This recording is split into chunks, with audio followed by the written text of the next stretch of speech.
কি ব্রাজিল এবার 2026 বিশ্বকাপে শক্তিশালী স্কোয়াড নিয়ে যেতে পারবে?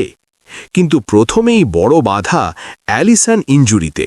হ্যাঁ, এই তারকা গোলরক্ষক বিশ্বকাপের আগ পর্যন্ত ফিট থাকবেন কিনা সেটা অনিশ্চিত, আর থাকলেও পূর্ণ ফর্মে থাকবেন কিনা সে প্রশ্নও বড়। এটা শুধু অ্যালিসনের সমস্যা নয়, ব্রাজিলের একাধিক তারকা ইনজুরিতে রয়েছেন। ফ্রান্স ও ক্রোয়েশিয়ার মতো বড় ম্যাচের আগে এমন পরিস্থিতি বারবার দেখা গেছে। তাই কোচ কার্লো অ্যাঞ্চেলোত্তির যে কোনো পরিকল্পনা বড় ঝুঁকিতে পড়তে পারে। আর আছে নেইমারের বিষয়। বারবার অজুহাত দিয়ে স্কোয়াডে না নেওয়ার সম্ভাবনা আলোচনায়। যদি নেইমার ছাড়া বিশ্বকাপে খেলতে হয়, তবে আক্রমণাত্মক শক্তি ও দলের সমন্বয় উভয়ই বড় চ্যালেঞ্জের মুখে।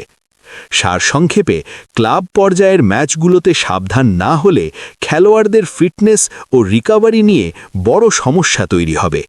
এই পরিস্থিতি যদি অব্যাহত থাকে, তাহলে শক্তিশালী স্কোয়াড তৈরি করা কঠিন হয়ে যাবে।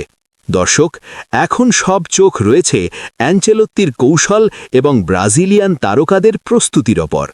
কি তারা আবার বিশ্বকাপের ট্রফি জিততে পারবে, নাকি এবারও বাধার মুখে থমকে যাবে?